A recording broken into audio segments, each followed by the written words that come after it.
En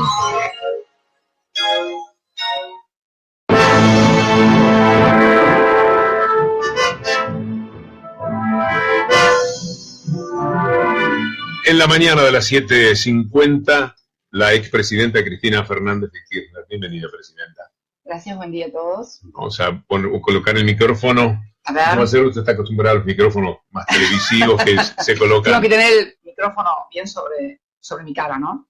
Ahí está, así. Yo lo acomodo. Es direccional, Cristina. Bueno, Sí, le presento a mi hijo Gustavo Campana. Hola, Gustavo. Adriana Stoppelman, que es responsable del humor. Ay, sí, vos sos el que hiciste... Cristina tiene la culpa de todo, de que llueva, de que haga calor, de que haga frío, de que se enferme la gente, de que no se enferme. Me encantó. Soy yo. Me encantó. Fernando Borroni. Juan Hola, ¿cómo Derbensis, que es nuestro creativo. Hola, ¿cómo estás? Cintia García. Cintia. Eduardo Olivarti, donde desapareció. Gabriel Me Morini. me acompañó hasta aquí. Anoche supimos que le habían quemado las viviendas a unos mapuches en el sur. ¿Supo eso? Vos sabés que me enteré, en realidad, hoy por la mañana. Me enviaron fotografías y ayer, bueno, sabés que habíamos tenido un acto en Lomas de Zamora y entonces estaba un poco cansada, me acosté temprano y hoy me levanté con esto, ¿no? Es como que uno se levanta todos los días con algo brutal, ¿no? Cuando vi las fotos de las casas incendiadas, que me parece que, soy sincera, Víctor Hugo, yo pienso que todo tiene que ver con todo y que no pueden analizarse los episodios individual y separadamente. Si vos me decís tiene que ver, en la última marcha del Ni Una Menos, hubo una cacería de mujeres cuando terminó la marcha, que parece que nos hubiéramos olvidado de todo esto. Porque ¿sabés también lo que me preocupa mucho? Que la sociedad argentina comience a naturalizar estas cosas, a darlas como, bueno, es normal ser malillo, pero en realidad esto de las viviendas de los mapuches de ayer tiene que ver con el principio de todas las cosas, ¿no? Tiene que ver con las primeras exteriorizaciones que fue esa cacería de mujeres, lo que pasó en la marcha del 1 de septiembre, también reclamando la aparición con vida de Santiago Maldonado.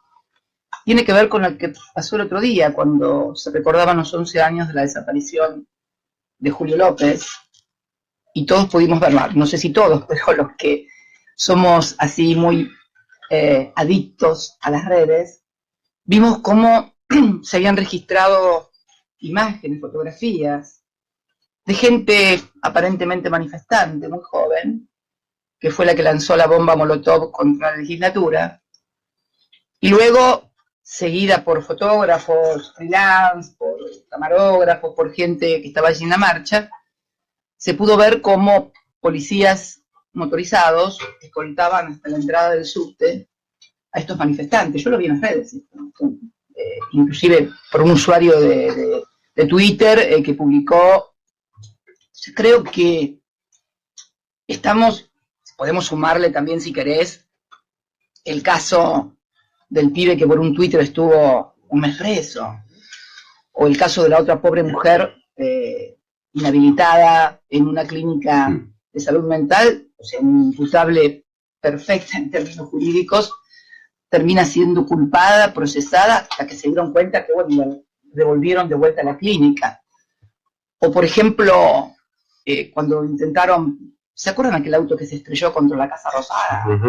Y bueno, pretendían que había sido alguien vinculado con nosotros y terminó siendo un inimputable. El otro día lo declararon inimputable, un loco, del que hay en la vida. Y si vamos un poquito más, el último matrimonio que tomaron preso, en el cual, con el episodio del explosivo en Indra, un matrimonio que las pruebas de que habrían sido serían que en el Facebook tenían al Indio Solari, eran ricoteros, o una foto de Néstor Kirchner. Yo creo que estamos ante un gobierno que quiere construir, como en los viejos tiempos de vigencia de la doctrina de seguridad nacional, construir la figura del enemigo interno, ¿no? El enemigo interno, que además tiene determinadas características, peronista, kirchnerista, le gusta el Solari, o sea, una serie de cosas que no solamente apuntan a la división social, sino a la fractura social. Creo que el gobierno necesita la fractura social y la división política de los que son opositores a estas políticas para poder imponer su plan. Un plan que va a tener la segunda fase de ajuste después de las elecciones de octubre. A ver, si vos lees un titular, yo leí ayer el titular de Clarín, el fútbol para todos seguirá hasta después de octubre. Como ya saben que la gente lee el título y no lee la bajada, no fueron a la bajada. En la bajada dice cuándo termina, el 31 de octubre. Una semana exacta después de las elecciones. La nafta va a aumentar el 7% en noviembre y se declara libre a precio internacional a partir del 1 de enero. Las facturas han dividido la factura de gas en cuotas. Estamos en un país donde comprábamos en cuotas los autos, las heladeras y los lavarropas. Ahora vamos a pagar los servicios en cuotas. Entonces, todo esto, el gobierno tiene 3 ejes. La fractura social, por un lado, el montaje permanente de la mentira política, con la forma de propaganda. Si dedicaran una milésima parte de los recursos humanos y de dinero que afectan para la propaganda política, las cosas andarían mejor. Y si los funcionarios trabajaran más que en propaganda y en armar spots, porque yo siento que tenemos un presidente más de spot publicitario que de gestión. Y los funcionarios lo mismo. Yo creo que el único funcionario que realmente trabaja todo el día, hay que reconocerlo, es Caputo, el de finanzas, que está todo el día emitiendo deuda y deuda y deuda. Y claro, como los demás no trabajan, el que tiene que salir a laburar es el que tiene que conseguir la plata para financiar, ¿no? Entonces, creo que, pero es el que más hay que reconocerle a Caputo de eso. Está todo el día trabajando, todo el día emitiendo deuda, todos los días nos levantamos con un bono nuevo a 100 años, con otro a 25, con otro de 2.000, con otro de 5. Él trabaja todo el día. Ahora, la de desarrollo social con sus parripollos evidentemente no anda bien. Berman con importación de plasmas, tampoco. Cabrera con las industrias, menos. Acaba de despedirse ayer en Esteban Echeverría a 112 trabajadores, sí, y a 140 más en La Matanza, en La Tablada, en una metalúrgica internacional. Y bueno, y Bullrich, bueno, que ya no es más ministro, pero sus emprendimientos cerveceros tampoco creo que tengan demasiado andamiento. Así que estamos en esto, en un gobierno que pivotea sobre la fractura social. En lugar, vinieron a cerrar la grieta, bueno, ustedes saben lo que está pasando. En la propaganda política, en la mentira permanente, es un colectivo que no es colectivo, hasta un parrillero que después sale a decir, también lo vimos en las redes, que quería trabajo formal, que no estaba conforme con eso que tenía, y la división política de la oposición. Esos son los 3 ejes sobre los cuales se trabaja, ¿no? Antes de una pregunta de cada uno de mis compañeros, Presidenta, me gustaría cerrar el círculo de la primera pregunta que tenía que ver con los mapuches, porque el gobierno, su gobierno, funcionarios de sus gobiernos habrían vigilado o espiado a los mapuches, gente de la AFI. Esa es la primera, primero es la primera noticia que tengo. Nunca, a ver, yo creo que nosotros hemos dado testimonio de cómo nos comportamos ante determinados reclamos, aun cuando no los comportamos. Los Cuom fue una tribu y su cacique Félix Díaz, un personaje emblemático, que ocupó buena parte de los medios de comunicación durante muchísimo tiempo. Es más, el actual presidente, cuando era jefe de gobierno, le hizo una visita personal a la carpa que estaba instalada el 9 de julio. A nosotros jamás se nos ocurrió vincular los Cuom con la guerrilla kurda, ni con la FARC, ni con nada. Podríamos o no estar de acuerdo con lo que demandaban, pero jamás ni represión, ni estigmatización, ni judicialización. ¿Usted se imagina un funcionario mío diciendo lo que decía Nocetti en un micrófono y los vamos a meter presos? Y si van a la 9 de julio los vamos a judicializar. Y si van a la 9 de julio a hacer tal cosa o a hacer tal otra, los vamos a meter a todos presos. Yo digo, si un funcionario, Víctor, frente a un micrófono, donde está escuchando todo el mundo, dice que hagas lo que hagas, te van a meter preso y te van a judicializar, ese hombre en privado, con las fuerzas de seguridad, ¿qué órdenes estará dando? ¿Qué órdenes habrá dado? Que hay esta cosa tan de sellado, de hermetismo.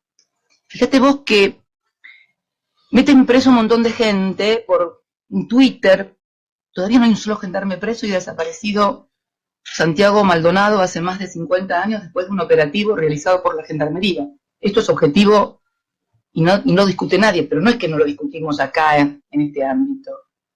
Esto es lo que cree la Comisión Interamericana de Derechos Humanos, lo que cree la ONU, lo que creen los corresponsales extranjeros, lo que cree el mundo. Esto no es una construcción local. Esto pasó acá en Argentina y ha sido tomado por todo el mundo. Yo he visto, a mí me ha sorprendido realmente. Me ha sorprendido ver, por ejemplo, en el metro de Berlín, me mandan fotos donde en el tablero electrónico que indican la partida de los trenes, aparece un cartel que te dice, luminoso, ¿dónde está Santiago Maldonado? Y veo una marcha en Francia, en París, y veo manifestaciones en Londres, y veo... Entonces, yo creo que no podemos caer como se cayó en la dictadura, cuando la gente decía que había una campaña anti-argentina afuera, y que en realidad los guerrilleros estaban todos en Europa de vacaciones. No podemos volver a reeditar estas cosas. Yo creo que como sociedad, más allá de nuestras diferencias, más allá de nuestras distintas posiciones, tenemos que tener un signo de no retroceder. En este sentido, debo decir que la reacción de la sociedad frente al 2x1 me pareció absolutamente saludable. Pero siguiendo con tu pregunta, si nosotros no teníamos actitudes de inteligencia ni beligerante con quienes nos estaban planteando movilizaciones, es más, los mapuches, cuando tomaron pozos de petróleo en Vaca Muerta, ¿sabés cómo eran presentados por Clarín? Como los ancestrales pueblos de la Confederación Mapuche que van al emprendimiento horrible de Vaca Muerta contra el fracking y no sé cuántas cosas más. O sea, los mapuches en el 2013 fueron presentados casi como héroes de los pueblos originarios y ancestrales cuando tomaban Vaca Muerta. Claro, era presidenta Cristina Fernández de Kirchner, entonces era otra cosa. Así que estas cosas realmente, más allá de lo que podamos decir los unos y los otros, nuestra actitud ha sido invariable. Cuando éramos gobierno y éramos objeto de estas críticas por parte de pueblos originarios, y ahora que no somos gobierno, ¿no? O sea, resistimos archivo. Cristina, en medio de ese diagnóstico, y hablaste además el otro día sobre las libertades, ¿no? En la entrevista con Novarecio, y hablaste también de democracia precarizada. Ayer despidieron a Roberto Navarro de C5N, no es el primer hecho de censura desde el gobierno de Mauricio Macri. ¿Cómo calificás el despido de Navarro del grupo y qué pensás, cómo afecta eso en medio de la campaña y qué reflexión sobre las libertades? Bueno, varias cosas. Primero, lo de Navarro no puede verse también como un hecho aislado y único. Yo estaba leyendo recién, cuando venía para acá, creo que lo hizo por Twitter, un colega de ustedes, Roberto Caballero, hizo una prolijísima enumeración de los hechos que contra la libertad de expresión y contra los medios de comunicación, la pluralidad y la diversidad, ha violado este gobierno. Por empezar, la modificación a decretazo puro de la ley de medios que fue sancionada en el Congreso por amplias mayorías. Después habla de la precarización, despidos y precarización de más de 4.500 trabajadores de prensa. Y fundamentalmente el ahogo financiero, judicial, que hay sobre los medios que tienen una voz disidente, que son algo alternativo, porque es obvio que un plan económico de estas características, un plan económico donde todos los días se está despidiendo gente, donde se precariza el trabajo, donde se está planteando que hay que aplicar una ley de flexibilización laboral igual que la de Brasil, porque si no vamos a quedar fuera de competencia, de apertura de importaciones que te mata toda la industria nacional, la estigmatización de movimientos sociales, de sindicatos y la necesidad de que no haya voces que denuncien estas cosas, que no haya voces como por ejemplo la de Página 12 que pone en la tapa de su diario que el hermano del presidente blanqueó 35 millones de dólares luego de que el presidente modificó por decreto una ley que prohibía, no una ley del anterior gobierno, una ley de su propio gobierno, la ley sancionada por el Parlamento en materia de blanqueo de capitales, prohibía que los familiares de los funcionarios pudieran blanquear, una cosa absolutamente lógica. Sin embargo, el presidente modificó por decreto esto, había sido condición sine qua non inclusive para la aprobación de la ley en el Parlamento. Modificó por decreto esta ley y luego apareció su hermano blanqueando 35 millones de dólares, su amigo del alma, Nicolás Caputo, también blanqueando otra treintena de millones de dólares, digamos que es el dueño de Edesur. Estamos hablando de concesionarios de obra pública, ¿no?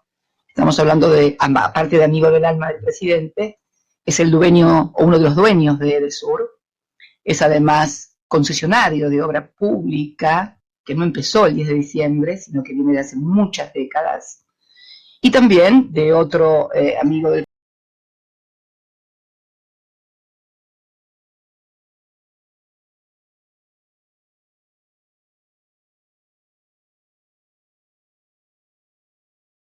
Página 12, pone en evidencia esto, y entonces vos tenés periodistas que te explican, no solamente protestan porque las facturas suben, pues yo puedo ponerme frente a un micrófono y decir, qué barbaridad, mira cómo subieron las facturas, pobre gente, que el 40, que el 50, que el 100. Pero si yo te digo, mirá, además de eso, mirá el balance de Edenor,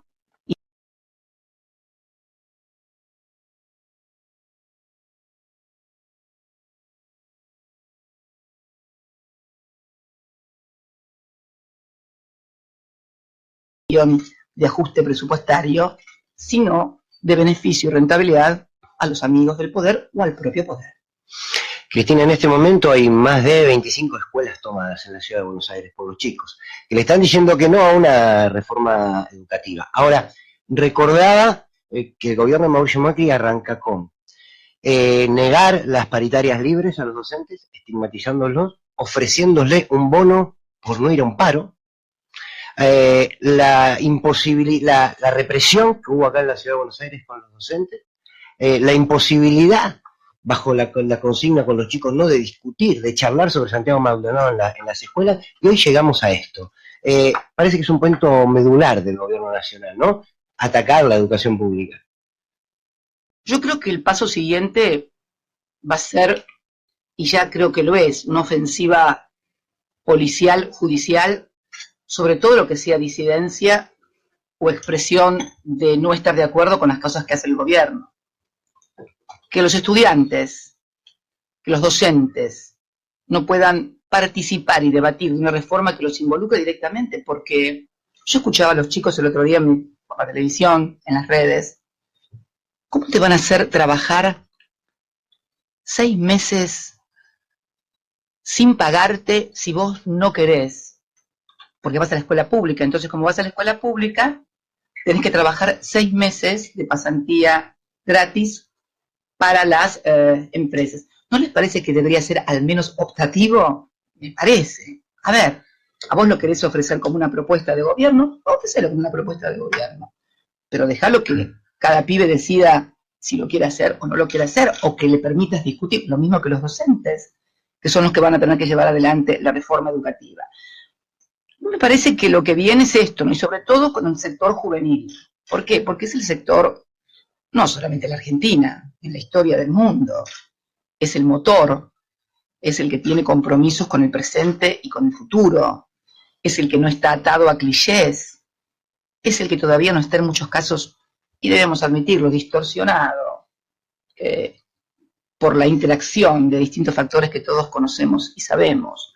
Yo cuando escucho hablar a los pibes de la secundaria, a los que participan, a los que activan, los razonamientos. Primero me sorprende, escuchando por ahí a otros funcionarios hablar, que son los que deciden sobre la suerte del país, lo escucho a un chico de 5º año, de 4º hablar, construir sus frases, construir la oración, distinguen sujeto y predicado.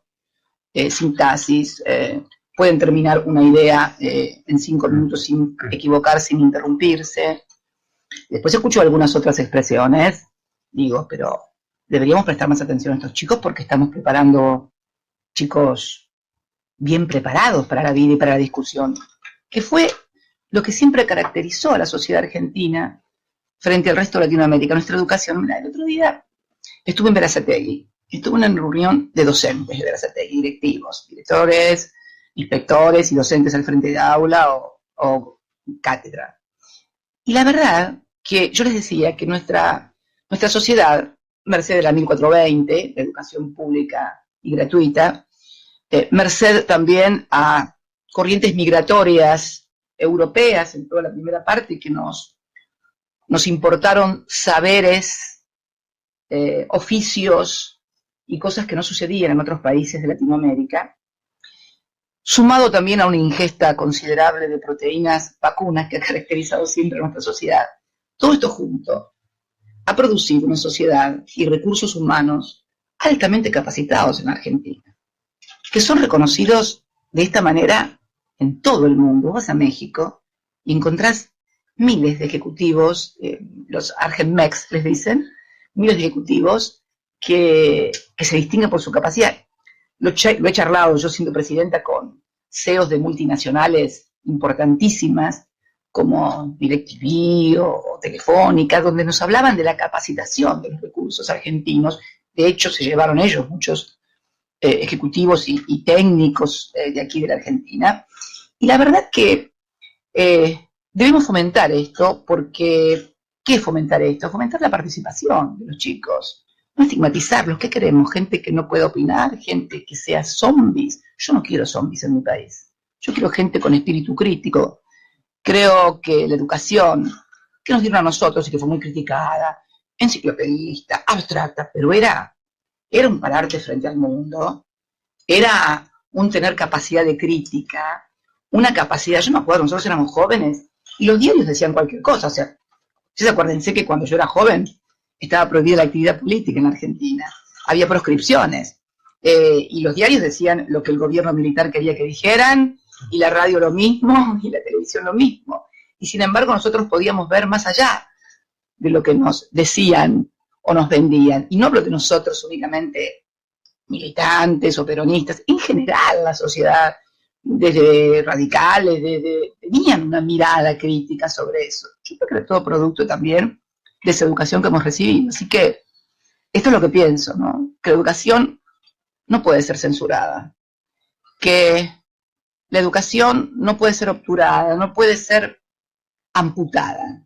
Esto es lo que siento. Justamente, Cristina, el gobierno usa como herramientas nuevas el Big Data, Internet, Twitter, como que penetra en otro nivel de la gente, no penetra en la educación, penetra a un nivel subconsciente con esas frases, esos eslogan que no dicen nada. Pero bueno, ¿cómo se combate eso? ¿Sirve la política común y tradicional ir y hacer un acto para convencer a alguien? ¿Cómo hacemos para sacarle de la cabeza a ese tipo que repite las cosas que repite, que está equivocado? ¿Cómo se le comunica eso en esta época? Porque para mí ese es el desafío. Muy buena pregunta. Bueno, para eso era la ley de medios. Para eso era la ley de medios. Por eso la voltearon. A ver, si podemos encontrar un significado a las cosas, ¿no? A ver, no es que estos sean genios de la comunicación, ni que descubrieron la Big Data, ni que andan ahí más allá de todos los instrumentos que con mayores o menores recursos, con mayor o menor suerte, todos pueden utilizar. Esta gente tiene un blindaje mediático por parte de los medios hegemónicos y la mayoría, pero aisladísimas excepciones en prensa escrita y en televisión, y ya vemos que en televisión cada vez está achicando más, tiene un blindaje mediático total. O sea, la mentira pública, bajo la forma de propaganda, solamente puede mantenerse con este blindaje. ¿Alguien imagina cómo sería este gobierno con las cosas que pasan, con los despidos? Mira, despidieron 112 personas, sigue cayendo el consumo de los shoppings y supermercados, que no es una cuestión menor, ¿sabes por qué? Porque son los bienes no durables, es alimento, bebida, calzado y ropa. Es lo que el consumo popular, este consumo sigue cayendo, pero no respecto del 2015, comparado con el espantoso segundo semestre del año pasado, sigue cayendo la venta en shopping y supermercados, o sea, sigue cayendo alimentos, bebidas, sigue cayendo calzado, sigue cayendo textiles. Esto es. Entonces, fútbol para todos, lo que yo te decía recién, la importación de carne, ahora también han abierto la importación de carne sin hueso, acá lo tengo porque el combustible, la renta financiera, Cedillo. Les comento algo, discúlpenme esta pequeña digresión. Hoy me enteré que el Banco Central siempre invitaba a gente a dar charlas, economistas, cientistas sociales extranjeros. ¿Sabes quién viene dentro de 2 semanas a dar una charla al Banco Central? El expresidente de México, Ernesto Zedillo. Yo no sé si ustedes lo recuerdan, pero este hombre, que viene a dar charlas a nuestro Banco Central, fue el que eliminó todos los controles cambiarios y se produjo el tequila. Después, como corresponde, le echó la culpa a Salinas de Gortari. Yo no sé si lo traen porque le echó la culpa a Salinas de Gortari o por lo del tequila, pero van a traer una conferencia al presidente en el cual se produjo el tequila que tumbó al mundo prácticamente y sobre todo en la región tuvo un efecto devastador en la Argentina y en Brasil. Pero siguiendo con el tema, todo esto, si todo esto pasara durante las pensiones a la invalidez, ¿se acuerdan que dijeron que iban a ser revertidas? De las 150.000 pensiones que dieron de baja, solamente han revertido menos de 10.000. Menos de 10.000, o sea, la gente da por sentado que la noticia aparece, las revirtieron, bueno, y después todavía la gente sigue haciendo trámites y no cobran las pensiones. Entonces, si todo esto fuera tomado por los medios hegemónicos en un 10% de lo que era la intensidad del periodismo de guerra durante nuestra gestión, ¿ustedes creen que al gobierno le iría tan bien o le iría bien con más big data? ¿Qué big data? ¿Qué internet? Es como decía ayer, tenés que ser un gobierno del presente, tenés que dar respuestas hoy y ahora. Vos no podés hablar como si faltara, como si fueras el candidato a presidente en esta elección. Las promesas ya las hicieron en 2015, ya llevan 2 años de gestión. No me puedes seguir hablando del futuro por venir. Me tenés que hablar de este presente de hoy, donde se siguen cayendo las ventas, donde la gente no la alcanza, donde siguen despidiendo gente y el trabajo se precariza cada vez más. Vos tenés que dar respuestas del presente cuando sos presidente. Esto es, ¿no? Cristina, primero fue la apertura indiscriminada de importaciones. Después apareció Michetti redoblando la apuesta, seremos la India, un país de servicios. No escuché. Y enero 2016 es el primer gran dato de seremos la India, país de servicios, y después Duhovne amplifica diciendo Plan Australia, la colonia próspera. La pregunta es la siguiente: ¿hay posibilidad de país, y cuando uno dice país dice soberanía, independencia, política y económica, sin industria nacional? No, definitivamente. No definitivamente. Bueno, si uno observa los países desarrollados, porque aparte el trabajo industrial es el gran redistribuidor también, por lo que significa la cadena de valor agregado, no es solamente un servicio que comienza acá y termina.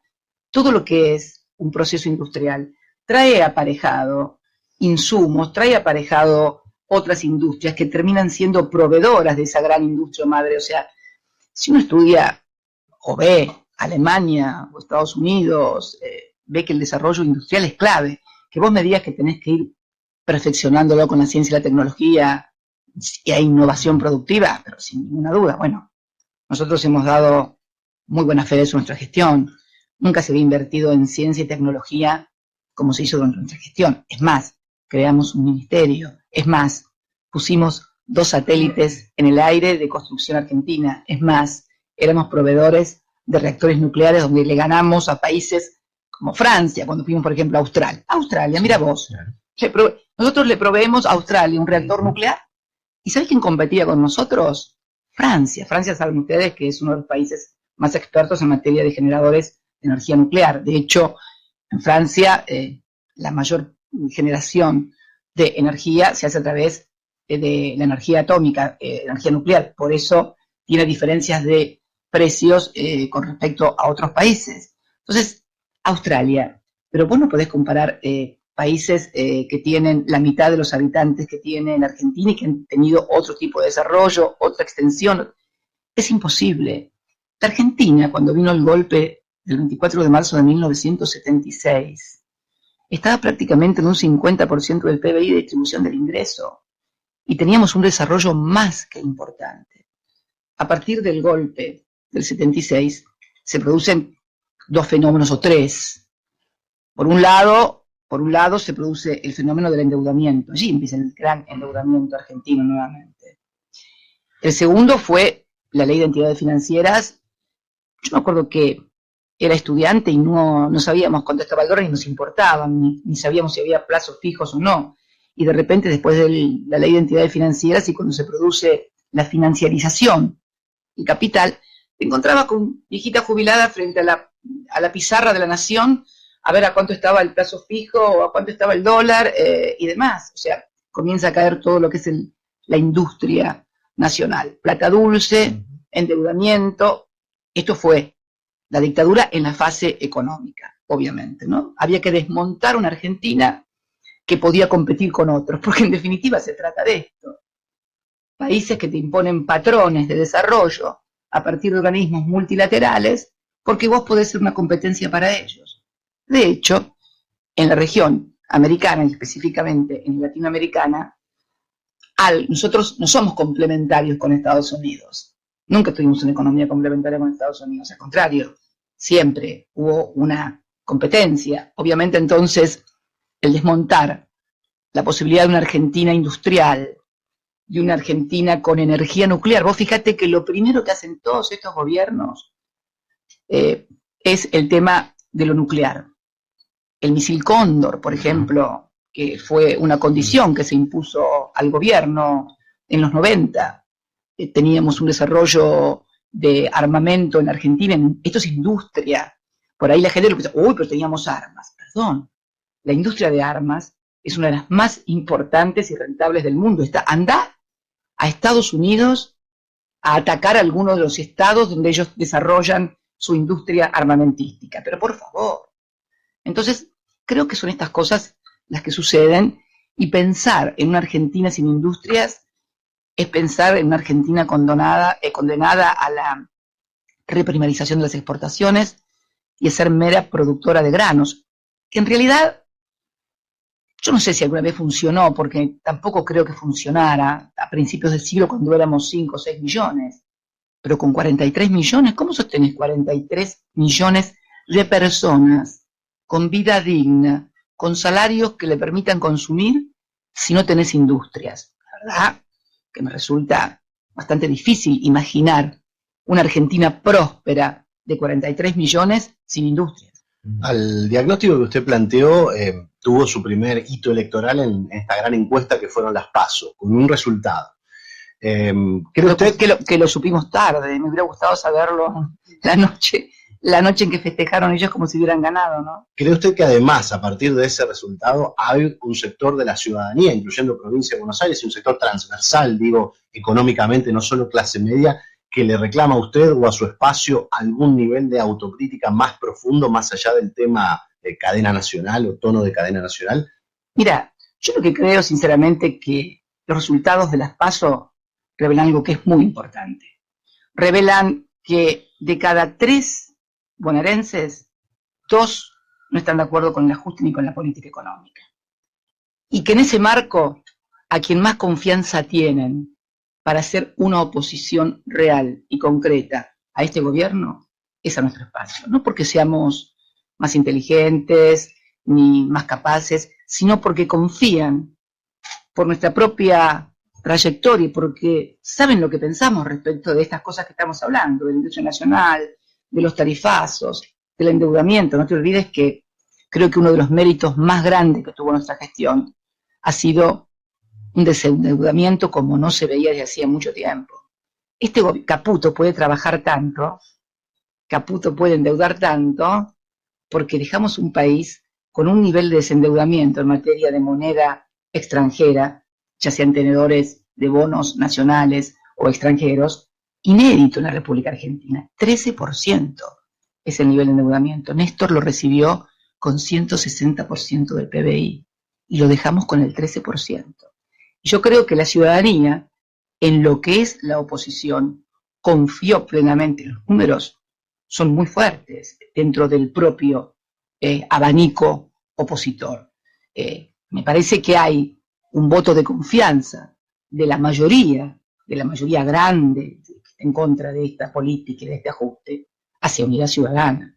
Ni siquiera hacia mí, me parece que es hacia Unidad Ciudadana. Entonces, creo que este posicionamiento de las PASO nos coloca en un lugar de poder ejercitar y ejercer una oposición seria, responsable, en serio y no presionable frente a este Poder Ejecutivo, porque este es otro tema que tenemos grave. Gente que ha sido votada para una cosa y luego tiene un voto que no se corresponde con eso para lo cual fue votado. Creo que, mediando no convicciones, todos sabemos de qué estamos hablando. La sociedad lo percibe, la sociedad lo sabe, los periodistas lo saben, se habla fuera de micrófono, se habla fuera de cámara, se habla de carpetazos, se habla de extorsiones, se habla y se ve también intervenciones a los sindicatos, cuando el sindicato no hace lo que quiere el poder. Lo vimos el otro día, lo que pasó con un sindicato, luego de que su secretario general recibiera a Jorge Tayana y a Vanessa Siley en un plenario de delegados. Lo saben los medios. Los medios que no son afines al gobierno, los medios que tienen una postura crítica y un análisis crítico frente a lo que está pasando, están sufriendo un acoso judicial, financiero, de características inéditas, por lo menos en democracia. Entonces me parece que esto es lo más importante. Y esto es lo que hoy tenemos que plantearnos. La sociedad opinó quiénes son los mejores opositores frente al gobierno, a punto tal de que, siendo una fuerza con apenas 3 o 2 meses, integrada fundamentalmente por el peronismo. Fernando Espinosa, el presidente del Partido Justicialista de la provincia de Buenos Aires, es nuestro tercer candidato a diputado nacional. Los intendentes son todos presidentes de su Partido Justicialista local. Esta fuerza que no tenía recursos, porque además vos sabés que los recursos que le correspondían al Frente para la Victoria, el peronismo, se los llevó el candidato que obtuvo el 5,9% de los votos, y nosotros no teníamos recursos, a punto tal de que hay un cálculo. Cada voto de Unidad Ciudadana costó 3 pesos. El del gobierno costó 9 pesos y pico, y el de los demás ni te quiero contar. Entonces, una fuerza sin medios de comunicación, mejor dicho, con todos los medios de comunicación en contra. Porque, la gente tiene un militante en la casa que está a las 24 horas, esa pantalla está prendida a las 24 horas, y milita todo el día. Ya te dije, revolviendo el guiso la señora en la receta mañanera, pasando por la tarde al que dice, es todo, no solamente ninguna crítica al gobierno, van y les, mira un reportaje, una entrevista a algún funcionario, y después mira el reportaje que me hizo Novarecio a mí en Infobae. Yo digo, ¿el presidente se animará a un reportaje de 2 horas en vivo con Navarro o con Horacio Berbisky y que se transmite en forma directa? No creo. Son todos editados y con preguntas hechas de antemano. Estoy absolutamente convencida de que es así. Es más, todos saben que es así. Y si no es así, que me lo demuestren en un reportaje abierto con Horacio y con Roberto Navarro, preguntándole al presidente. ¿Se animará el presidente? ¿Se animará? ¿O la gobernadora? ¿O Bullrich, el candidato de Cambiemos? ¿O Gladys González, la segunda candidata que aparentemente andaba circulando un WhatsApp ahí que fue un poco la piedra del escándalo con Roberto Navarro, porque el WhatsApp hablaba de que los que ingresaran a una fundación, que no sé si preside o integra Gladys González, tenían que depositar el 10% de lo que cobraban de salario? Estas cosas son las que molestan y se ocultan. Entonces creo, sinceramente, que la ciudadanía ha tenido una opinión respecto de lo que debe hacer la oposición. La oposición, y lo ha hecho mayoritariamente a punto tal de que con todo esto en contra, persecuciones judiciales, estigmatización. Persecuciones judiciales inclusive que no solamente me involucran a mí, también a mis hijos. ¿Vieron alguna vez esto? Lo de los hijos también. Hijos que nunca formaron parte de la función pública, porque Máximo es diputado a partir del 10 de diciembre y viven aquí a partir del 10 de diciembre del 2015. ¿Vieron alguna vez estas cosas? ¿Vieron que a los chicos de la Rúa alguien les hiciera algo? Mira que Shakira y participaban, y se sabía que participaban. Estaban junto a su padre cuando se ordenó la represión en Plaza de Mayo, que terminó con 30 muertos. ¿Encontraron algún requerimiento judicial, policial, periodístico sobre estas cosas? No. Parece que es hora de analizar y comenzar a decir las cosas por su nombre. A mí no me van a meter miedo. Yo voy a ejercer la representación que siempre he ejercido. Y creo que la sociedad necesita ser representada. Con reconocimiento de errores, de equivocaciones que siempre hemos tenido y tenemos todos, pero me parece que en el balance, porque uno siempre debe hacer el balance. El balance es positivo y creo que lo que es importante acá es advertir la necesidad que tiene la democracia y las instituciones de poder canalizar el disenso, de poder canalizar a los que no están de acuerdo democráticamente. Este es el gran desafío que tiene la sociedad argentina, no el gobierno. El gobierno va a insistir, por lo que estoy viendo. Yo cuando veo hoy a la mañana, lo comentaba Víctor Hugo, incendiar las casas de los mapuches, ¿esto es la Argentina que realmente quieran? Yo la verdad que no puedo creer que los argentinos puedan justificar que se estén incendiando casas de los que piensan diferente, porque en todo caso, que le hagan un juicio, que si cometieron algún delito, en fin, pero incendiar, ¿qué es esto de incendiar? Hay mucha gente que le echa leña al fuego en ese sentido. Sí. Los jueces federales que no habían dicho una sola palabra, por ejemplo, en el tema Freiler, que no habían dicho una sola palabra de nada en 5 meses de constituido, sacaron un comunicado ayer en el que les repugnaba que los mapuches fueran a una toma no violenta del juzgado de Otranto a reclamar porque habían sido avasallados en sus dignidades el día anterior. La expresión incluso que le repugna a la justicia y la exigencia de todo tipo de medidas contra los mapuches me parece que es inspiradora de lo que pasó a la noche cuando algunos locos, más locos que ellos, incendiaron las casas, las pobres casas de los mapuches. A mí la escena me parte el corazón, porque es no tener nada en un lugar donde hay muy poco y que vayan contra sus hogares, que cuando volvían los encuentren incendiados me pareció ya un estado de malicia insoportable. De crueldad, ¿no? Casi. No había leído ni tenía noticias del comunicado de jueces federales, no me extraña absolutamente nada. Así es como estamos. Pero me parece que, esto lo decíamos ayer cuando estábamos en Lomas de Zamora, que fuimos a festejar el día del jubilado y la jubilada, había muchos realmente, y además había también jóvenes.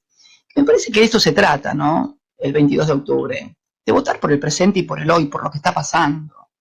Y la verdad es que una sociedad, te vuelvo a repetir, en la que pasa esto de los indios mapuches y que le queman las casas.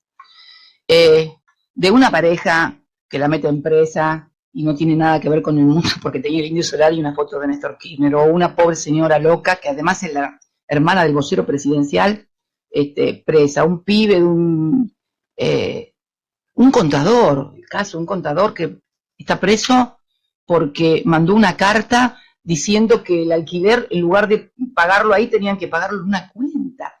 ¿Alguien puede pensar que puede ser privado de la libertad?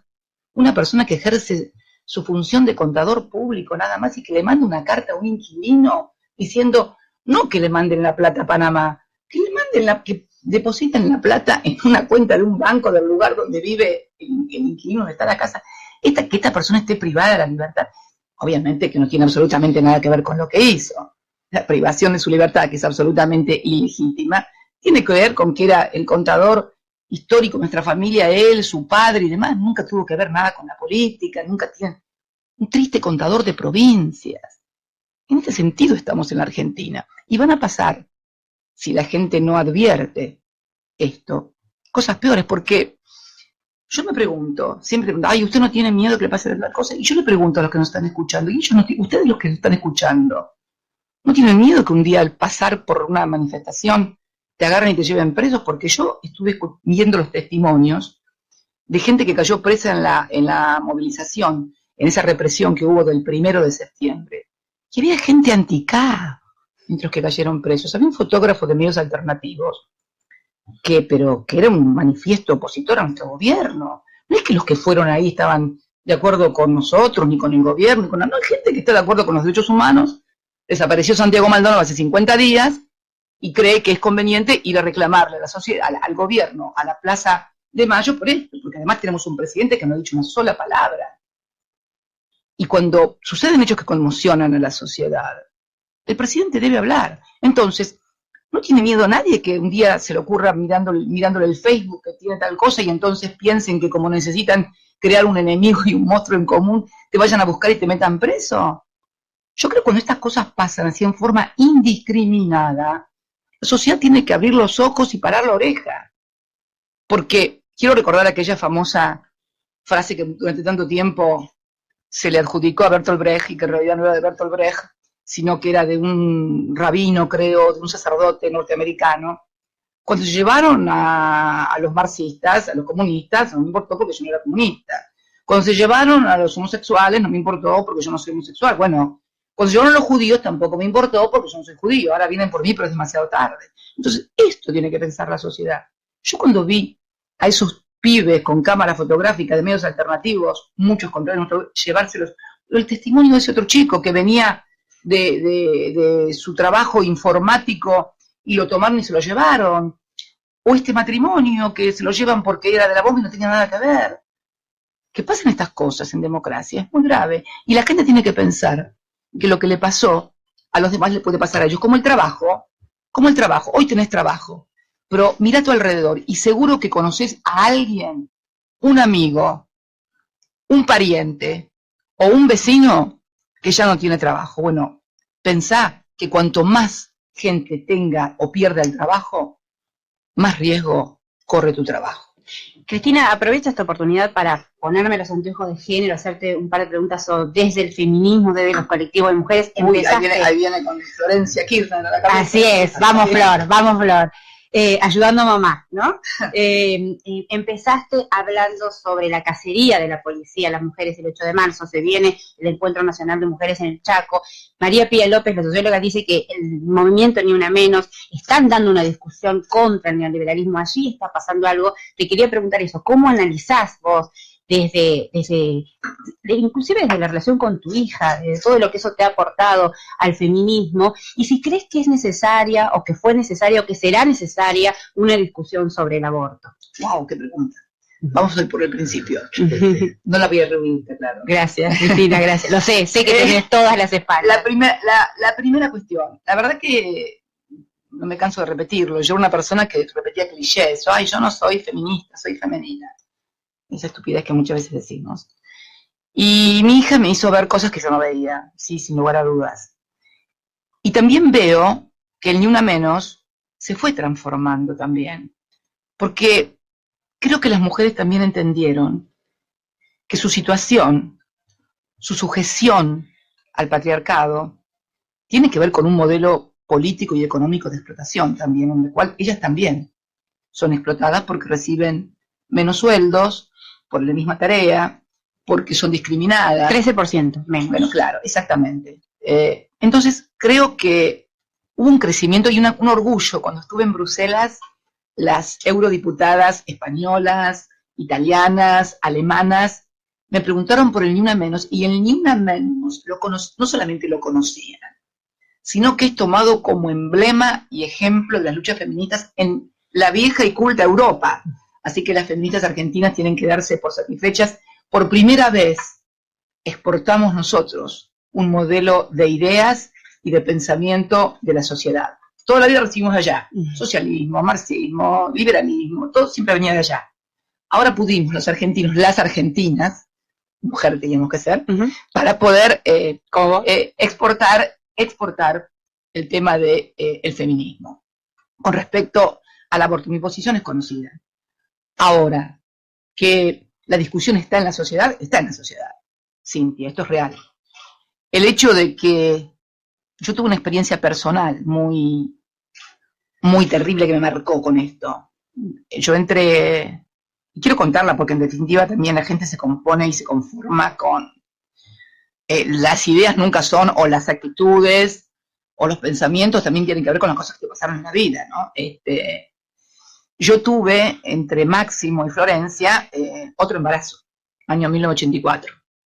Un embarazo muy avanzado que abortó espontáneamente y trágica, brutalmente para mí, en el 5.º mes aproximadamente, casi 6.º mes de embarazo.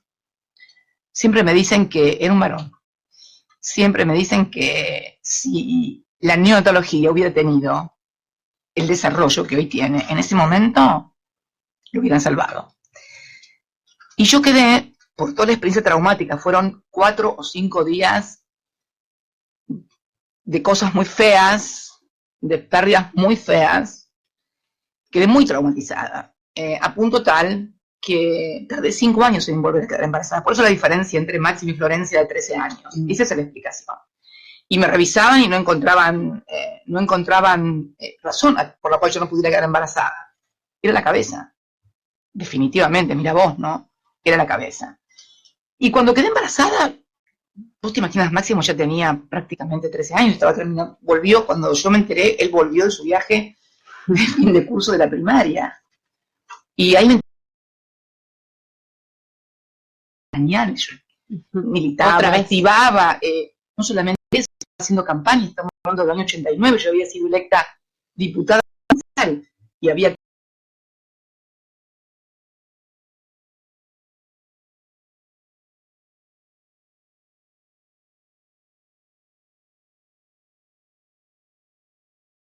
ese trauma brutal que sufrí. Ahora, yo creo que la sociedad, obviamente, independientemente de las posturas que tengamos cada una. Por empezar, me molesta no están de acuerdo con el aborto y creen que las que están de acuerdo con el aborto son brujas que deberían ser quemadas en la hoguera porque están propiciando cosas espantosas. Esa actitud jamás. Además no la tengo no con respecto únicamente al aborto, no la tengo con respecto a ninguna idea. A mí me gusta, ustedes me conocen, me gusta debatir, me gusta discutir. Tal vez pensarlo como una cuestión de salud. Me gusta, ¿no?, convencer, y me gusta también, y me dejo convencer si tienen buenas ideas, me dejo convencer también. Yo creo también, y te voy a ser sincera, Cintia, si vos me decís que querías dar la discusión sobre el divorcio, no cuando se dio durante la gestión de Alfonsín, no sé, en los 80, si no la querías dar, no sé, en el 1900 posiblemente hubieras tenido una sociedad enfrentada como si hubiera sido la Segunda Guerra Mundial. Hay una anécdota, ustedes saben que cuando el matrimonio en el Código Civil original de Vélez Sarsfield era religioso, nada más, te casabas por iglesia únicamente. Cuando se introdujo la reforma durante el siglo XIX en el Código Civil y se introdujo la figura del matrimonio civil, hubo una revolución en Corrientes, la provincia de Corrientes amenazó con separarse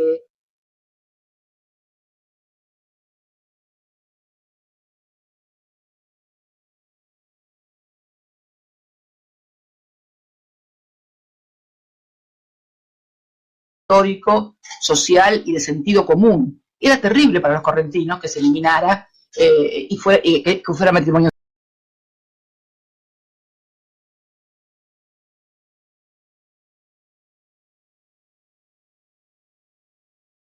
El golpe de Estado de la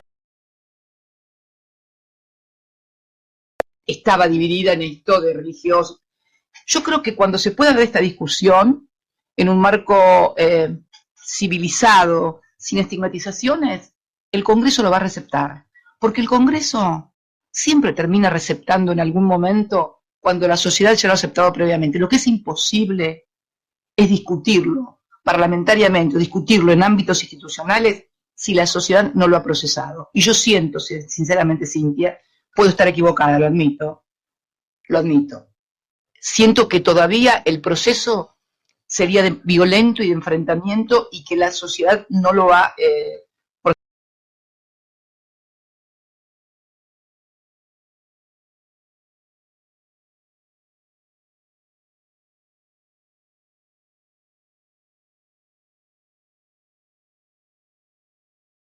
libro y está maravillosamente dicho por Sandra, a la que aprovecho ya que la menciono para mandarle un saludo. 1, 2, 3, 4 por lo menos. No sé, Cintia, que es la más emprendedora, si tiene alguna pregunta. A ver si nos caben 4 preguntas más. No sé cómo está de tiempo.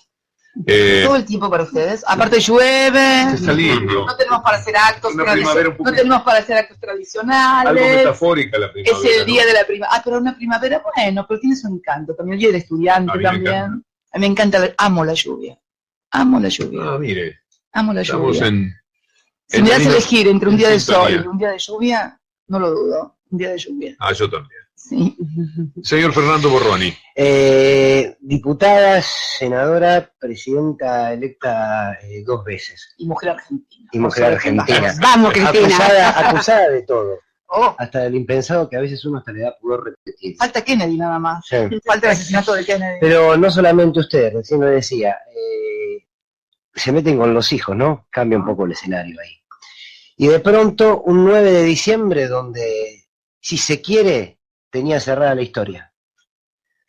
Una transformación de la Argentina indiscutible, una plaza que Rebalsó. rebalsó, estaba cerrada la historia. El sur, Calafate, la familia, el nieto. Vos, disculpa, me pareces Francis Fukuyama, se acabó la historia. No, ahí voy, pero... La historia se acabó.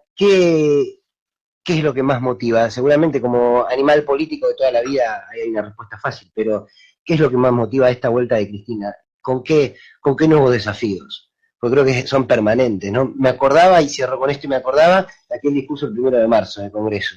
Yo dejo un país difícil para los dirigentes. Y a veces la sensación que uno tiene, quizás es errónea, que entre el pueblo y Cristina no hay nada. Y eso es un problema para la política, y eso es un problema para la democracia. Porque yo creo sinceramente que hay una representación política vacante. Se ve, se nota. Hay una representación política vacante. Y creo que vos, si estuviste en esa plaza o como periodista y le escuchaste, me habrás escuchado también decir algo, que lo que nunca voy a dejar de ser en mi vida va a ser militante. A ver, mi vocación por la participación política, mi compromiso, pero no como dirigente, porque yo siempre me acuerdo cuando estaba sentada el día que Néstor juró como presidente, 25 de mayo de 2003, 30 años exactos de haber estado en la plaza como militante. Es una parábola muy fuerte. Entonces, a ver, vos me decís, y yo te agrego, diputada provincial, senadora, 2 veces presidenta, la primera mujer. Cosas que pasan. Lo que nunca pasa es la visión que vos tenés de la sociedad y cómo te ves vos y cuál es tu rol y qué tenés que hacer en la vida para no pasar nada más. Nunca me interesó pasar por la vida únicamente. Me importa pasar dejando algo, dejando ideas, dejando testimonios de que se pueden hacer cosas diferentes. Me cabe el honor de representar al género siendo presidenta. Creo que es un aporte. Por ahí las feministas todavía no me lo reconocen del todo. Cada vez más, lo reconocen cada vez más. Pero chicas, deberían hacerlo porque tuvieron la primera presidenta mujer y no las hizo quedar mal. La reeligieron por el 54% de los votos. Creo que es un aporte muy fuerte para el feminismo. Un aporte, por ejemplo, podría ser Cristina, senadora. Ya eso más o menos parece estar como que va a pasar. Puede ser Cristina Tayana, puede ser Cristina sola. Ahora termina la elección, se saben los resultados. ¿Qué hacemos? ¿Cómo frenamos esto? Porque me parece que nosotros, muchas de las personas de a pie, nos preguntamos, ok, todo bien, hay que frenar el ajuste, lo tenemos claro. ¿Cómo? Porque no se ve cómo. ¿Cómo sí? A ver, me parece que, primero, tenemos claro que el presidente es presidente hasta el 2019, ¿no? Esto está claro. Pero nosotros necesitamos, en el Parlamento, voces que además tengan la visibilidad en la sociedad para discutir estas políticas. No es que hoy en el Parlamento no haya opositores. De hecho, nuestro bloque, en la Cámara de Diputados, ha tenido una postura absolutamente crítica y ha votado en contra de todo lo que ha sido endeudamiento y políticas que han sido malas para la sociedad. problema también que en una sociedad como la nuestra, como la del mundo, no solamente la nuestra, vos necesitas visibilizar las políticas ante la sociedad. Porque, en definitiva, y más allá de las organizaciones políticas, de los movimientos políticos, siempre la sociedad tiende a personalizar o a encarnar en determinados dirigentes determinadas políticas. Ojalá no fuera así. Ojalá pudiéramos tener organizaciones políticas poderosas, fuertes, que mediaran en la institucionalización. Pero la historia de la Argentina es una Argentina también en la que esto ha costado y mucho. Yo pienso que se puede lograr. Yo pienso que lo podemos hacer.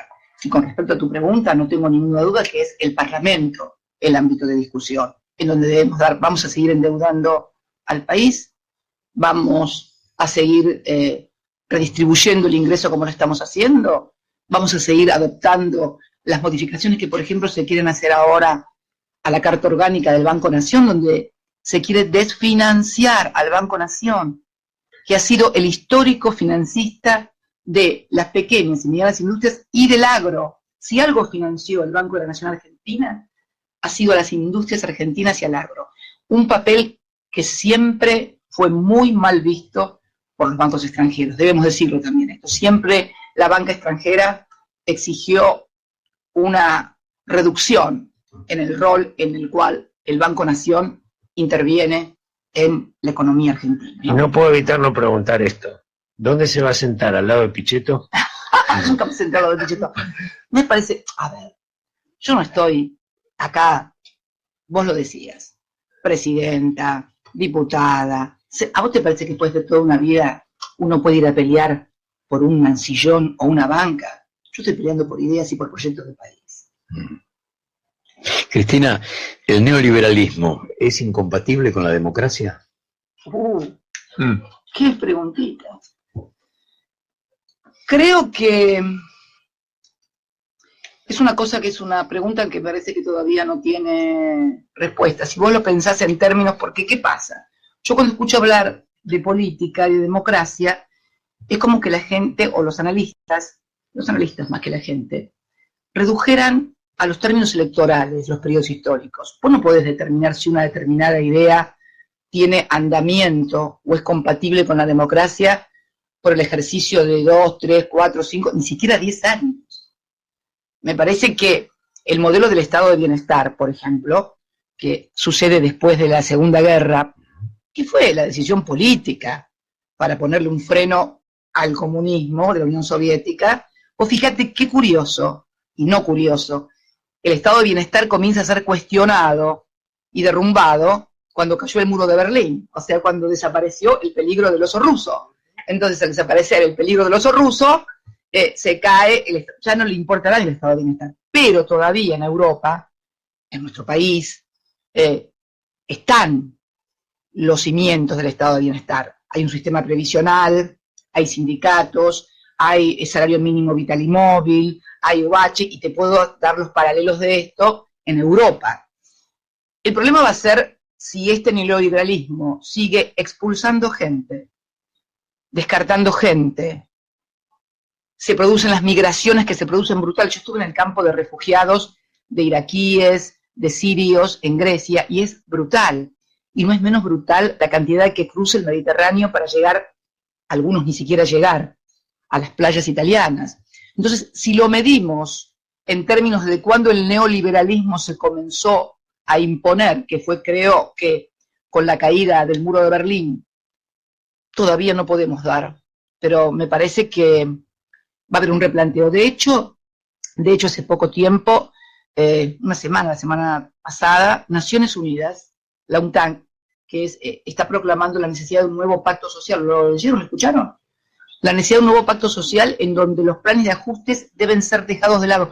No lo estoy diciendo yo, lo está diciendo la ONU, el titular de la UNTAC, y dice que los planes de ajuste deben ser dejados de lado y tienen que comenzar a impulsarse programas de inversión y desarrollo, porque advierten a aquellos organismos multilaterales e internacionales que lo que está sucediendo es inconsistente y fundamentalmente no tiene sustentabilidad política. Yo creo que se va a advertir finalmente. Y creo que, lo que pasa es que si lo medimos en términos históricos estamos hablando de periodos de 40, 50 años. ¿Cuánto fue? Del 45 de Yalta hasta la caída, después de la caída del muro de Berlín. Y así todo no tenés un derrumbamiento del estado de bienestar total y absoluto, al contrario. Entonces creo que es una cuestión de análisis y de discusión. Lo que sí sé es que con el neoliberalismo cada vez se endeudan más. Vos fíjate que en Europa, todos los países del sur de Europa, Grecia, Italia, Francia en menor medida, España y Portugal, tienen un nivel de endeudamiento que supera el 100% de su PBI. Y los países del norte, Alemania, Holanda, los nórdicos, todos tienen superávit fiscal. El déficit fiscal y el endeudamiento que tienen los países del sur europeo, no estamos hablando de África, estamos hablando de Europa, es el equivalente del superávit que tienen los países del norte desarrollados. Nada es neutral y todo hace juego con todo. Presidenta, nos quedan 5 minutos a nosotros, al menos, ¿no? Algún tipo de instrucción. Todos quieren toda una pregunta. ¿Cuál quieres preguntar vos? Yo le quiero preguntar por el debate. Cristina, dijiste que ibas a debatir en Berazategui. La pregunta es, ¿vas a debatir con Bullrich y con Randazzo? Yo creo que, y lo dije claramente, es importante el debate y creo que hay que debatir organizado no por empresas privadas, sino organizado por nuestras universidades públicas nacionales, que además en todas tienen carreras de comunicación, audiovisual, de periodismo, etcétera. Me parece que este es el ámbito, y creo sí también que hay que discutir de las cosas que le interesan a la sociedad. Esas discusiones en los sets de televisión, de los políticos hablando de huellas perdidos, o de internas, o de cosas, en fin, me parece que nada más alejado de lo que la sociedad está demandando y necesitando, aun cuando no lo advierta. Aun cuando resulta divertido esos programas de muchos panelistas, donde todos se pelean, y gritan, y hablan, donde nadie saca nada en concreto, simplemente se quedan con imágenes que en el fondo no hacen más que seguir denostando la actividad política, ¿no? Porque en definitiva me parece que esto es el gran objetivo del neoliberalismo. La paradoja de que los que se llevan la plata son unos y los políticos son los responsables de la crisis. Resulta ser que con el neoliberalismo el mercado decide la asignación de recursos, decide las políticas económicas, estas fracasan y después el problema son de los políticos que no han sabido gestionar bien. Entonces tiran a este político, ¡pum!, viene otro, a lo mejor de un partido parecido o similar, o que le daba mejor el coaching, pero el neoliberalismo siempre está como el sol. El mercado siempre decide quién se lleva la plata, cuánto se lleva, cuánto le dan, especulación, no especulación. Y los políticos son los que cargan con el costo del fracaso, no de las políticas, sino del sistema neoliberal. Esta es la gran paradoja, tan aceitado y tan inteligente, que nadie advierte que lo que en realidad está mal no es la política, sino esta orientación neoliberal de la política y de la sociedad. Mirá qué bárbaros que son. Ellos se quedan con todo y los culpables son los políticos. Fantástico. En cualquier escenario usted va a ser senadora. ¿Imagina con este tema que veníamos hablando de la progresión de las causas judiciales un escenario donde quizás a usted se la quiera expulsar de la Cámara Alta? No, mira, de este gobierno uno puede esperar cualquier cosa, pero contestar sobre cosas que todavía no sucedieron para mañana darles un título, no, dejar. ¿Le provoca nostalgia la lucha para que la gente se corriese al peso y dejase el dólar de lado? El mes pasado fue el mes en el que más dólares, más gente compró en la historia de la Argentina. Y usted hizo un esfuerzo en el que caben 3 o 4 de las causas judiciales que tiene. Usted podría tener 51 millones de pesos a la cotización del dólar ahora, de los 3 millones que puso a disposición. En aquel momento habrá sacado 12, que con los intereses no llega al día 20. O sea que ha perdido, por aquello que quiso decir, unos 30 millones de pesos. Así es. Para apostar a algo, permítame decirlo de esta manera, qué frustración, ¿no? Mira. No su dinero, Víctor, sino el esfuerzo. El esfuerzo. Mira, Víctor, yo creo sinceramente que el problema de la dolarización cultural de la Argentina, porque el problema de la dolarización en la Argentina no es un problema económico. La dolarización es cultural en Argentina. Vos vas a Brasil, anda a Brasil a intentar a comprar o a pagar algo con $1, te sacan volando, pero a Chile. Vos en Chile tenés que pagar con la moneda chilena, en Brasil tenés que pagar con la moneda, en el único lugar que tenés que pagar con dólares es en Ecuador, pero porque el dólar es su moneda. O sea, el gobierno de Ecuador debe recibir las remesas de dólares que le manda la Reserva Federal porque ellos tienen moneda dólar. Pero fuera de eso, en cualquier otro país, y acá en la Argentina se desesperan por el dólar. Una vez cuando discutía esto me dijeron, bueno, lo que pasa que es con el tema de los cambios de gobierno y del cambio de las políticas, que la gente no tiene certezas, no tiene seguridad. Yo no sé si es el huevo o la gallina, ¿no? Pero que el problema es una dolarización cultural, la de la Argentina, no me cabe ninguna duda. Y que además, muchas veces, es impulsada también políticamente para lograr corridas o efectos. Yo no puedo olvidarme la corrida que le hicieron a Alfonsín y que produjo el proceso hiperinflacionario, que fue producto de una venganza del mercado cuando el Banco Central les había dicho que no iban a devaluar y devaluaron el lunes. ¿Se acuerdan que hubo? Era Marcelo Lacorte, creo, el presidente del Banco Central, si mal no recuerdo. Entonces creo también que hay imponderables en el medio, pero creo sí que el problema del dólar es un problema de carácter cultural. Y además, discúlpame, en la economía también es un factor que siempre produce estrangulamiento en el sector externo en procesos de industrialización, como los que llevó el peronismo en el año 45 en adelante, mejor dicho, ya venía el proceso de industrialización y sustitución de importaciones producto de la Segunda Guerra Mundial. O sea, Argentina tuvo que comenzar a producir cosas porque no venían los bienes de capital de Europa, porque Europa producía para la guerra. Esto produjo en la Argentina, con los saberes y con los oficios, produjo una sustitución de importaciones que luego fue muy acentuada también durante el peronismo, que fue el mismo problema también durante nuestro gobierno y durante todo gobierno que apueste a un proceso de industrialización y de valor agregado. Hay un momento que se produce un estrangulamiento en el sector externo, producto de que ese proceso de industrialización te demanda bienes de capital que vos todavía no producís en Argentina, que tenés que traer y que obviamente los pagás en dólares. Al mismo tiempo, mira vos la paradoja, la movilidad social que va produciendo ese proceso de sustitución de importaciones con el trabajo industrial de gente con más y mejores salarios, producto de esa dolarización cultural, también comienza a fondearse ahorrando en dólares. Entonces, el estrangulamiento se produce en un momento donde vos tenés a los industriales que te demandan dólares porque tienen que seguir con el proceso de importación de bienes de capitales o de insumos o de royalties, porque no tenemos todo el desarrollo completo.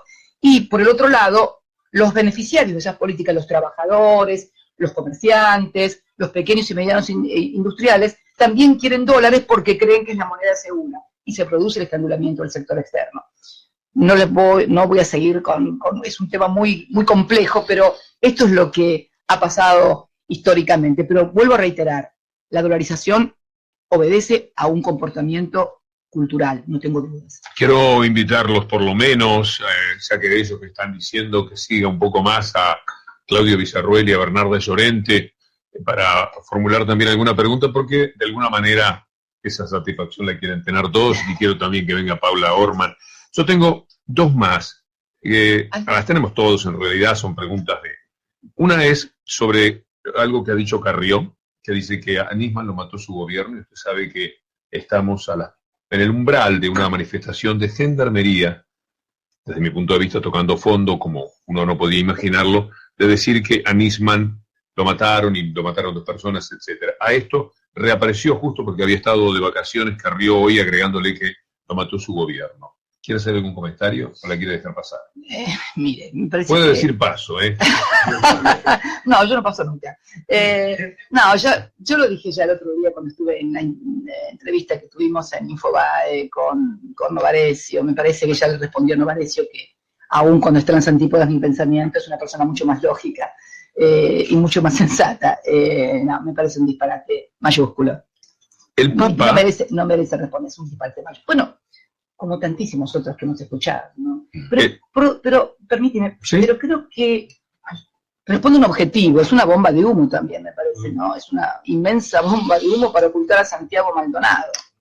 Sí, o capacidad de daño, ¿no? O capacidad de daño, pero yo creo que fundamentalmente lo de Santiago Maldonado, porque la pregunta que se le va a seguir haciendo a Gendarmería y al gobierno es ¿dónde está Santiago Maldonado? Esta me parece que es la pregunta que deben responder.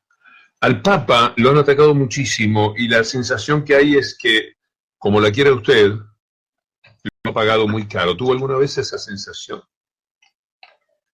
No, yo creo que no es el aprecio o las actitudes con las que me ha distinguido Francisco cuando yo era presidenta, porque además, por otra parte, no es que yo voy a tomar el té todas las tardes con Francisco, a Roma, de ninguna manera. A ver, solamente algunos descerebrados, es decir, puede haber descerebrados y descerebradas que tengan este tipo de cosas, pero, a ver, el Papa me recibió cuando yo era presidenta de la República Argentina, a la sazón su país de origen.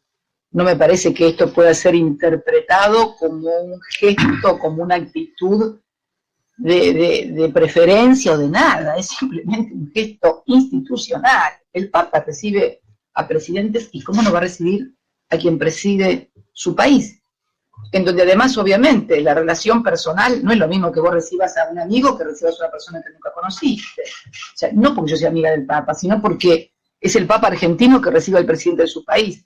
Además de lo que es la situación global, con las políticas que podemos opinar, tenemos también charlas comunes del barrio, podría decirse, que si nuestro barrio sería la Argentina, es como dos personas del mismo barrio que se encuentran de repente, una siendo presidenta y otro siendo el Papa, nada más y nada menos. Entonces, naturalmente hay gestos, hay conversaciones que duran más que con otros, porque hay más cosas de las que hablar, hay más cosas de las que charlar. Obviamente que el Papa va a tener más cosas para charlar conmigo o con cualquier presidente, si realmente es de su país, y además de eso, también tiene una mirada similar a los problemas, porque no es solamente el hecho de que yo sea del país, es que yo estoy de acuerdo con Laudato Si, estamos de acuerdo con la condena al neoliberalismo. Entonces, además del barrio, tenemos el pensamiento de lo que pensamos respecto al neoliberalismo, la cultura del descarte, etcétera, etcétera, ¿no?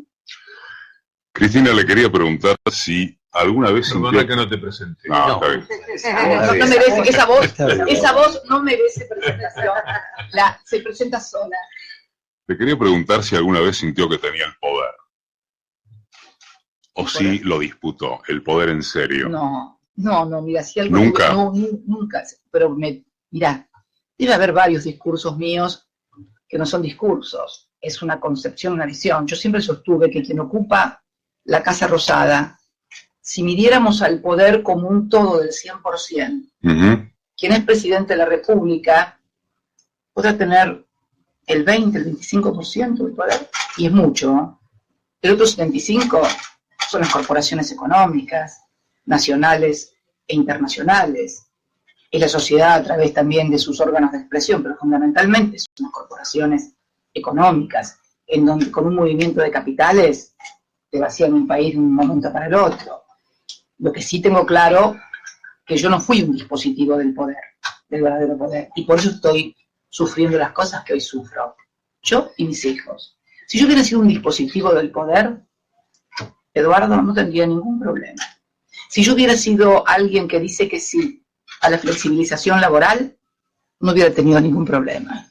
Si yo digo que sí a que sigan haciendo las AFJP sus negocios y no recuperemos la administración de los recursos de los trabajadores para mejorar la economía, para mejorar a los jubilados, no hubiera tenido ningún problema.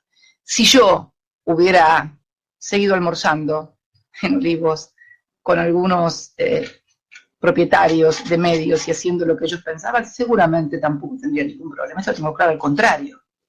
Al contrario, porque nunca fui un dispositivo, porque nunca fui ni seré un dispositivo del poder, son los problemas que tengo. Nada más que por eso. Cuando murió Néstor, usted dijo aquella frase de En Cadena: todos dicen que este es mi momento más doloroso, No, más difícil? Y usted dijo, no, es mi momento más doloroso, no el más difícil. ¿Qué momento es suyo? Decís, de la hora Ujú. aquí, es un momento más en lo que ha sido mi vida, en la política, en mis convicciones, en mi pensamiento. Es un rol diferente. Obviamente vos me remitís a un momento muy terrible de mi vida. Ujú. Para mí el más terrible hasta ahora. Nunca se sabe lo que puede venir. Pero de todos los que he vivido, sin lugar a dudas, fue el momento más doloroso de mi vida. Sí, no, incomparablemente a cualquier otro. Para mí, para mis hijos.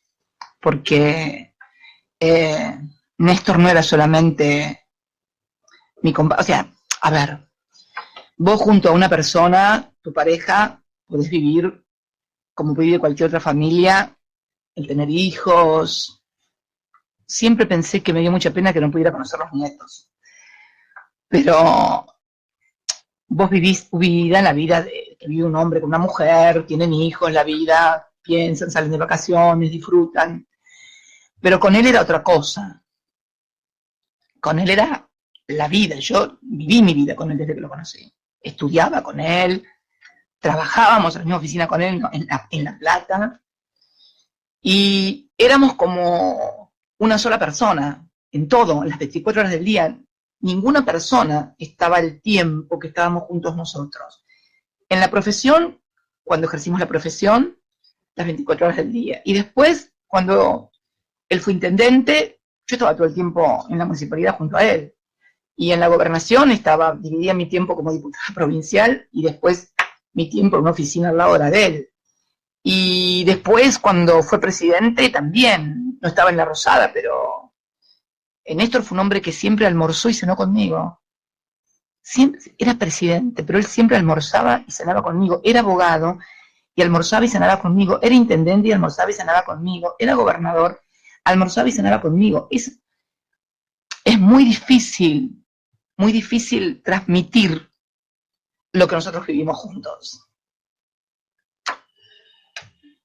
En algún momento podríamos darle continuidad, pero yo creo que ha sido muy generosa. Gracias. En venir esa decisión que nos provocaba. Aquí están Claudio Villarruel y Bernarda Llorente, Hola, además, Bernarda. Cumpliendo 1000 Hola. programas en el día de hoy. ¿Cómo estás? 1000 programas hoy. Hoy cumplimos 1000 programas, estamos re felices. ¿Ya qué trajimos? Mirá quién está ahí. Al columnista. Uy, Jorge Tayana. Tayana. Jorge Tayana. No quiero abusar, pero usted permitiría que hagamos un cambio de equipo. ¿Se No, siente? no. ¡Ay, es trampa! No. Eso es trampa. Eso es trampa porque me ponen, yo tengo que seguir jugando yo, No, de no, titular, y me ponen... No, Víctor, No, vivimos. No, es un placer. Hola, ¿qué tal? ¿Cómo estás? Qué gusto, qué placer. Bernarda, ¿cómo andas, querida? Hola, ¿Cómo ¿se andas? conocen? Sí, los conocemos. No, Víctor. Y Jorge Tayana, para quien está escuchando y no sabe quién es. Vos, esto es tuyo. Nosotros estamos ahí hoy, que No. estamos los 1000 programas y ya nos dieron hasta Dolina seguimos. La dirección lo autorizó. Nosotros en realidad todo lo que votamos era un saludo de Cristina. Y la foto, En los mil claro. programas. Un Y la saludo foto, para... pero Cristina vino por acá. Claro. Bueno, Así que. nada, felicitarlos porque son muy talentosos. Yo quiero hablar un poquito de Jorge y de Bernarda también, ¿no? Porque así como hablaba recién de Néstor y de mí, siempre el compañero de uno se parece. Yo siempre digo que el que duerme con alguien se parece, por lo menos si duerme mucho tiempo, por lo menos si duerme mucho tiempo se parece a esa persona o tienen cosas muy en común.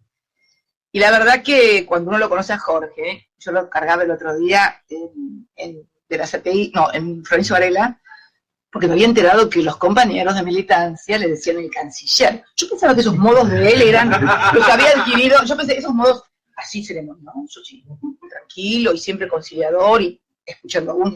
Los había adquirido en la Cancillería, en la carrera diplomática, bueno. Yo pensé que le venía en la ADN y sus compañeros de militancia le llamaban el canciller. Entonces, yo quedé canciller. Bueno, ya saben que no podía ser nunca canciller, ¿no? Porque el mundo estaría complicado. No sé, estaría muy complicado. la verdad que Jorge, un compañero, un militante, con el cual hemos tenido diferencias, decía otro día en Florencio Varela, pero me parece que este es el gran mérito y el gran esfuerzo que hacemos todos siempre, ¿no? Diferencias menores, absolutamente. Y su compañera, Bernarda, que también sufrió el exilio, él sufrió cárcel, pero ella sufrió el exilio de su familia.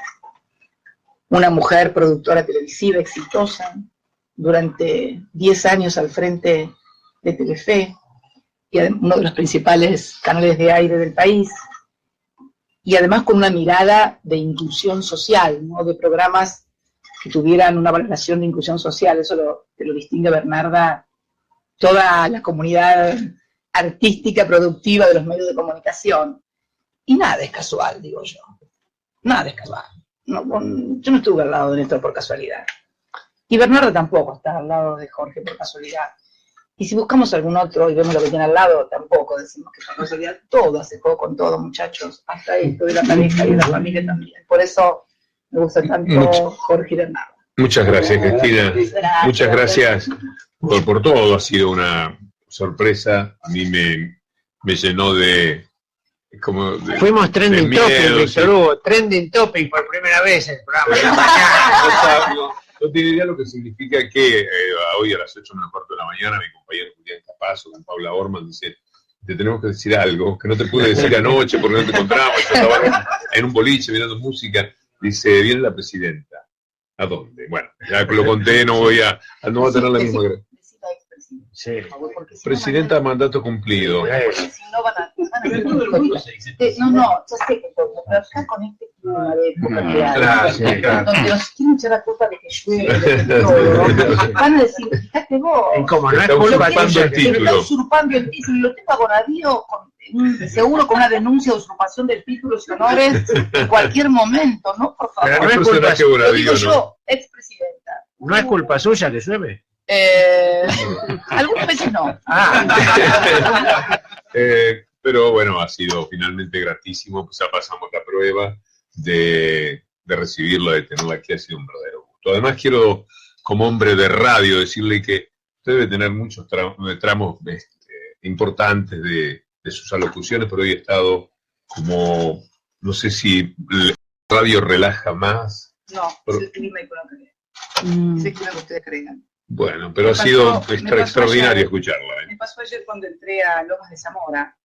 Iba con una idea de lo que iba a decir y no sé por qué razón, aunque sí lo sé, porque había escuchado antes unos discursos de alguien, y entonces entré y la energía positiva se nota. Y cuando uno entra a un lugar y ve energía positiva, que no quiere decir que piensen igual que uno, energía positiva, actitud de escuchar y de reflexionar, no de agredir y atacar. Es otra cuestión también, y permítanme decirles, es una de las cosas que también me llama la atención.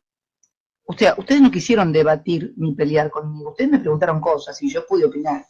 Seguramente estarán de acuerdo con unas, no estarán de acuerdo con otras, tendrán dudas en otras, pero esta es yo la diferencia que veo muchas veces cuando te esperan para atacarte y para discutirte y para debatir y para ganarte la discusión. Y realmente, un entrevistado, un periodista,